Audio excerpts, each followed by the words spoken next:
Hello, hi guys! Magandang hapon sa inyong lahat. This is Jean Rodriguez from Asagari Channel, a faith healer, also matarder. So ngayong hapon, natatigan natin nagsabihin sa iyo ng ating mga gabay. So this is a weekly gabay for the month of April 10 hanggang April 16 for the sign of Pisces. So Pisces, welcome to my channel. Ano kayang messages, advices ng spirit guides ang ating masasagap for today's video? Kaya kayang energy or kaganapan sa buhay ng mga Pisces ang ating mahagilap. So guys, this reading is a general reading lamang, hindi lahat makaka-resonate.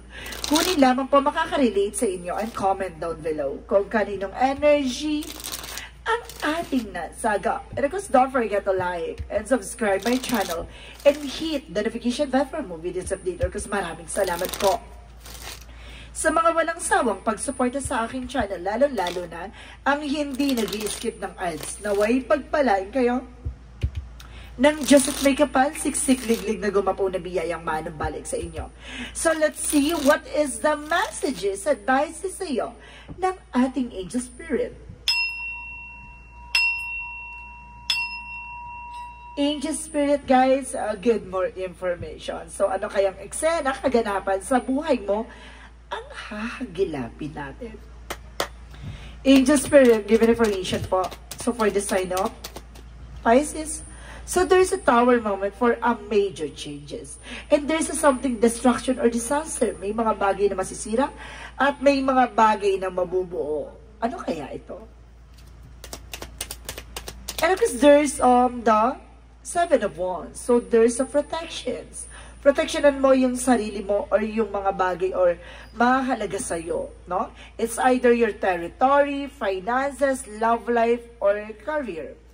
And health, no? Protectionan mo, there's an information with the Ace of Cups. So, there's a love offer. May pag-ibig na papasok na magpapatibok-tibok sa puso mo, no?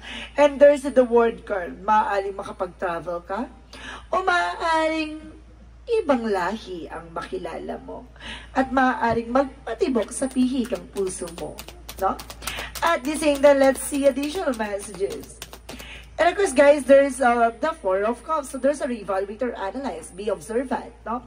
Mag-observe ka, pag-isipan mo, pagmunihan mo, alamin mo at kilalanin mo. Huwag ka masyado magpala desisyon.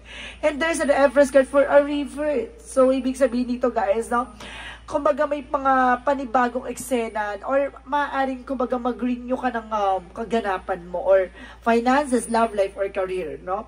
Kumbaga maaaring magkaroon pa ng balik or pagsigla or pagbukas ng panibagong negosyo, no? Or baka madagdagan ng iyong business. So let's see what is the Tower moment. So there's a Strength card, no? Confidence, maging matapang, maging malakas ang loob na hindi ka dapat natatakot, no? Na masira, bagkos magpasalamat ka kasi may mga bagay na kaya nasisira kasi ibig sabihin marupok at mahina. Diba? Ibig sabihin nito kailangan maging malakas. Kung ang pundasyon mo ay matibay at malakas, hindi yan aanayan at mabubuwag. Basta-basta. Diba?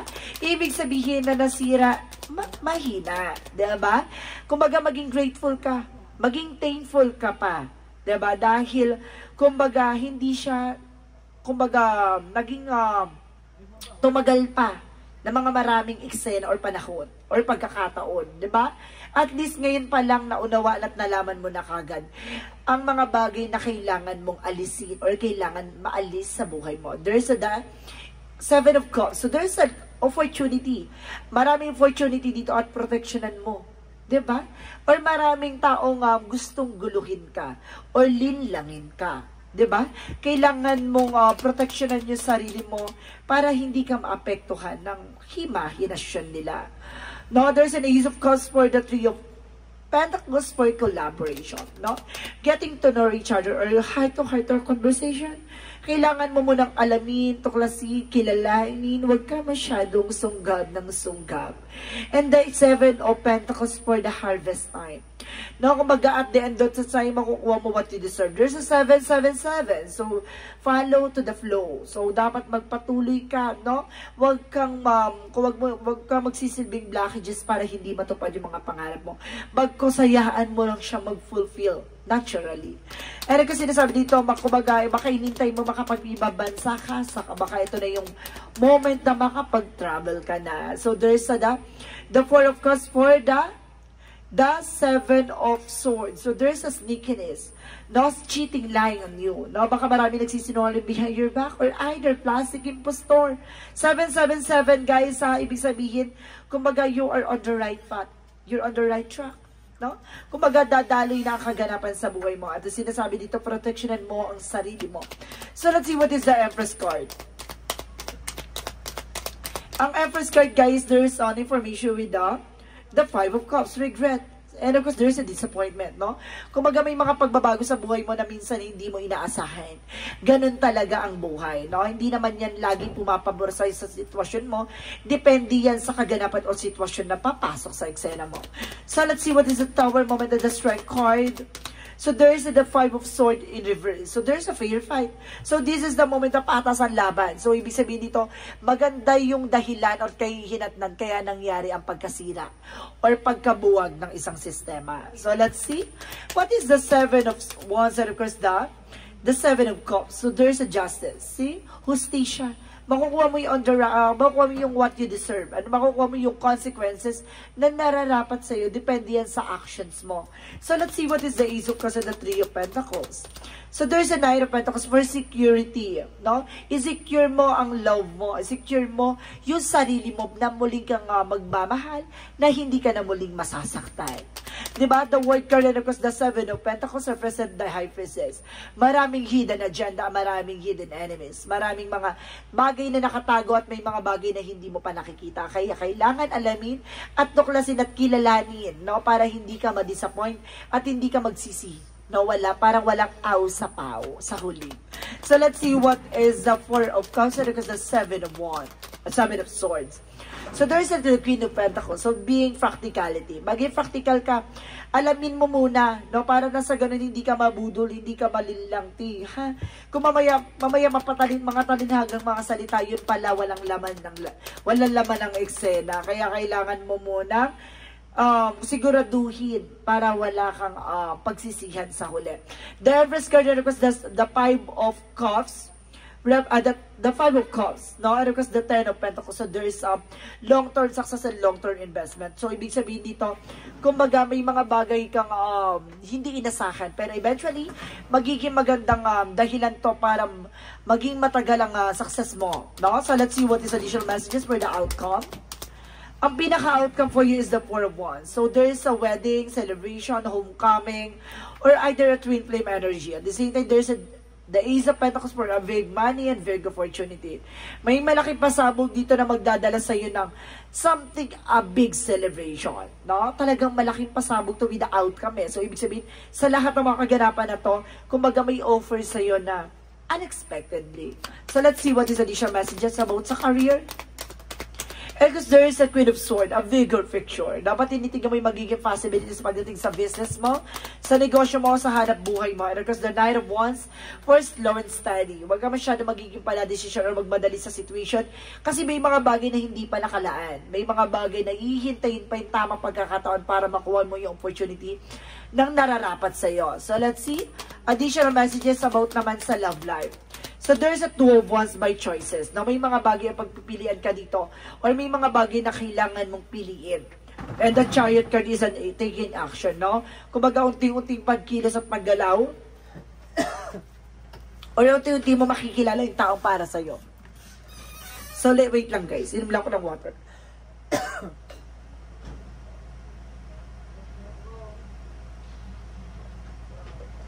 My God. Nangatibigla yung lalamunan ko.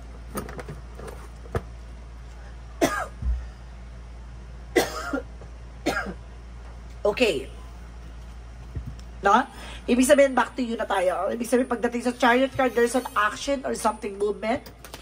No? Kung baga unti-unti nang dumadalo yung eksena. At the same time, pagdating naman sa health, There's a page of Wands by good news. May magandang balita dito at may magandang eksena. And of course, the Magician for manifestation and healing. Na unti-unti nang gagaling at excuse me. Ano ba yan? At the same time, there's information na malalaman mo about sa health mo. At maaaring magdala to sa'yo ng, kumbaga, stress-free. Na maaaring, kumbaga, malaman mo na okay ka na, wala ka ng sakit, or okay na yung karamdaman mo. Unti-unti ka nang gumagaling. Ganon. So, let's see, guys, no? What is additional messages for Yin and Yang Oracle card? For Yin and Yang Oracle card represent what? Healing. I told you so. May healing talaga na magaganap.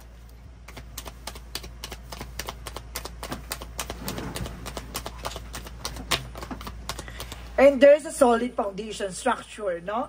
Kumbaga may pagtibay. Ito ba sinabi sa'yo? Kumbaga, pinapatibay at pinapalakas ka dito. Kumbaga, sinasabi dito na kapag alam niyang hindi matibay at hindi malakas ang pundasyon, masisira. Diba? Tulad ng sinabi sa'yo, solid foundation, structure. And there's a Pluto veil transformation. No, ito yung babaguhin ka dito kasi kumbaga mauunawaan mo bakit nasira. Ibig sabihin, marupok. No? Ganon. And there's a masculine energy. Ang hot. Ganon. So let's see what is that magical fairy messages. Magical fairy messages represent what? Heal. Oh, diba? There's an healed and healer. So see, talaga may paggaling eh. Meron kang karamdaman or may nararamdaman ka na unti-unti ka nang gumagaling. It's a good part. And express your individuality. Allow your true self to shine because you're awesome. So, ipakita mo sa sarili mo kung sino ka talaga na. Ipakita mo kung paano mo yayabungin yung sarili mo or palalakasin. So, let's see what is the synchronicities.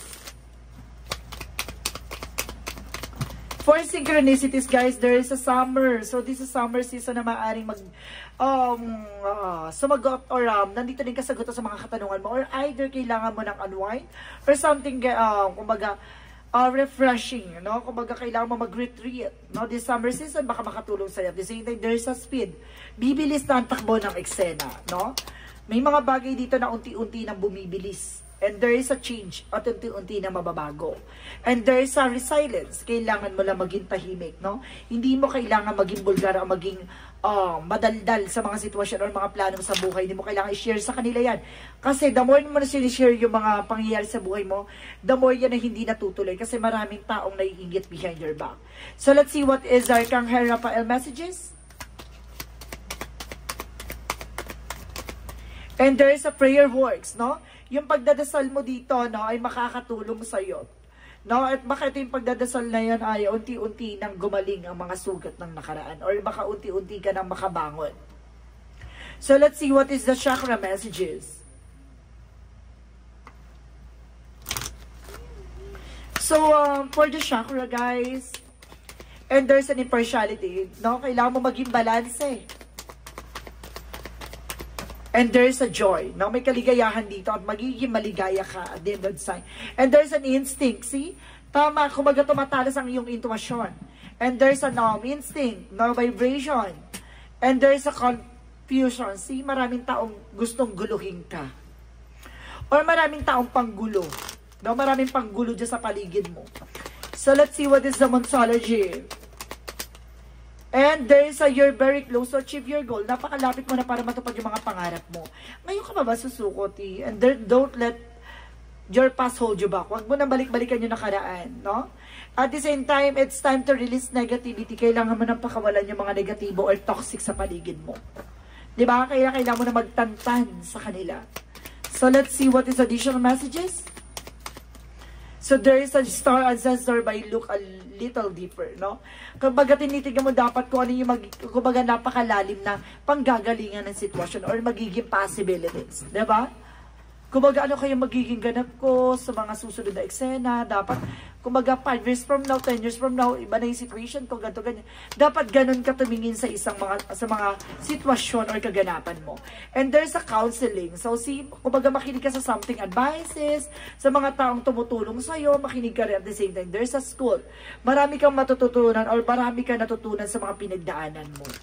So, let's see what is the angels of Archangel Michael messages. For Archangel Michael represent, focus upon divine perfect health. No? Kailangan mo na mag-focus sa sarili mo.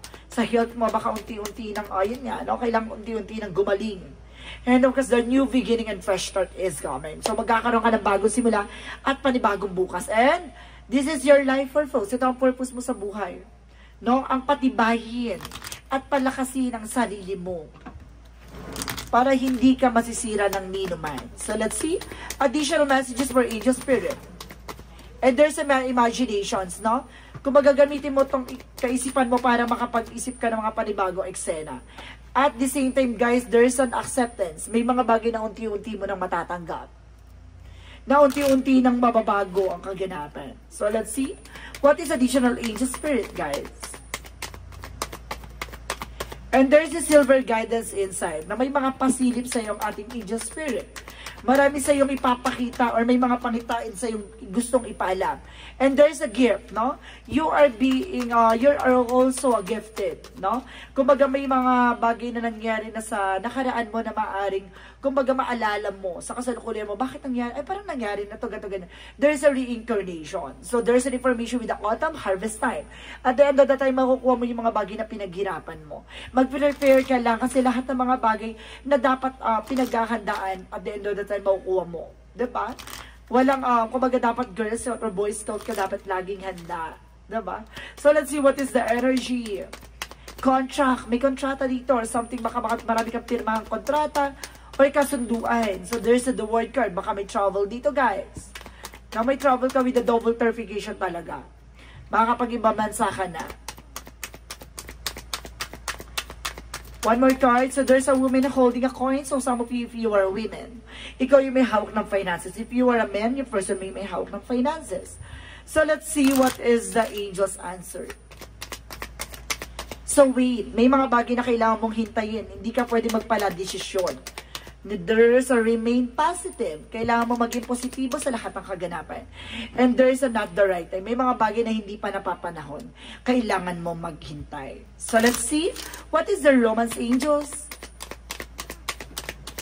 And there's a new love. So there's a new love, guys. No, may bagong pag-ibig dito. At sinasabi na, stay optimistic about your true love.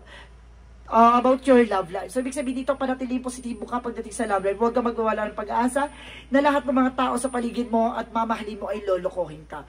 Darating yung araw na may magmamahal sa iyo ng totoo at talagang sigurado hanggang sa huli. So, Jesus' loving quote said, all things whatsoever you shall ask in the prayer, believing you shall receive. So, may mga bagay dito na pinagdadasal mo ay maaaring matanggap mo kapag naniniwala ka at ayon sa kalooban ng Diyos. So, let's see what is the angel's number. Angel's answer represent what? 1717. So, sinasabi dito, drama alert, no? Kumbaga, wag ka na makinig sa mga drama or something, information, no? At the same time, sinasabi dito, guys, no, take a few deep breaths and focus inwards. You need time to think things over and consider your options. At this time, you must rely solely of yourself. You might not believe it, but you're heading the right direction. So what appears to be a lull in activity is just a natural part of the process. So see, kumbaga wag ka masyado magdrama dyan na kumbaga kung ano yung nangyayari sa buhay mo. Bakit ganito? Bakit ganyan? Puro kamalasa, puro na lang akong inaalat, or bakit ganito nangyayari sa buhay ko na walang nangyayari, no? Kumbaga puro palabas. Kumbaga iwasan mo na yung pagdadrama, no? Kumbaga may mga bagay kailangan mong pakakatanda at kailangan mong matutunan. Kasi may mga bagay na mali kang ginagawa. At sinasabi sa'yo dito, unti-unti nang gumagaling at unti-unti mo nang natututunan at nalalaman yung mga bagay o pagkakamaling na nagagawa mo kaya hindi ka nakakausad sa sitwasyon mo. So let's see what is the messages of life. Messages of life represent what?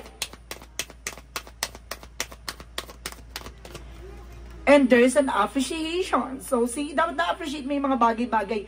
Maliit man yan o malaki o may mga bagay kabiguan man yan or tagumpay, kailangan mo ma-appreciate. Kasi, kumbaga may mga dahilan yan bakit yan dinadala sa buhay mo.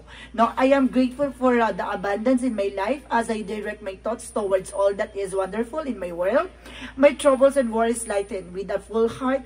I appreciate all that I have today. I accept what it is as it is and choose to be satisfied. I express my loving things to the universe from the wealth that is mine. So see, kung talaga nararapat sa iyo yung mga bagay na para sa iyo, ibibigay yan. Kaya huwag ka masyado magmadali at huwag mong ipilit yung mga bagay na hindi pa para sa iyo. Siguro, binibigay sa iyo yung mga bagay na yan, hindi para sirain ka, para patibayan, palakasin, at para ay malaman mo na lahat ng mga bagay na pinangahawakan mo ay gusto ng ating Panginoon na maging malakas at matibay. Ayaw niya na parang marupok na parang isang kahoy na, 'di ba? Parang mabilis madurog, no? Gusto niya malakas ang pundasyon at malalim ang panggagalingan nito.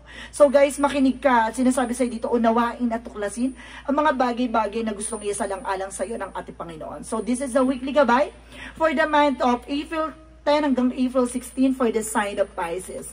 So Pisces, maraming salamat for this wonderful reading. So once again, this reading is a general reading namang hindi lahat makaka-resonate. Kunin lamang po makaka-relate sa inyo and comment down below kung kaninong energy ang ating nasagap. Maraming salamat and see you in the next video. Bye-bye and babush!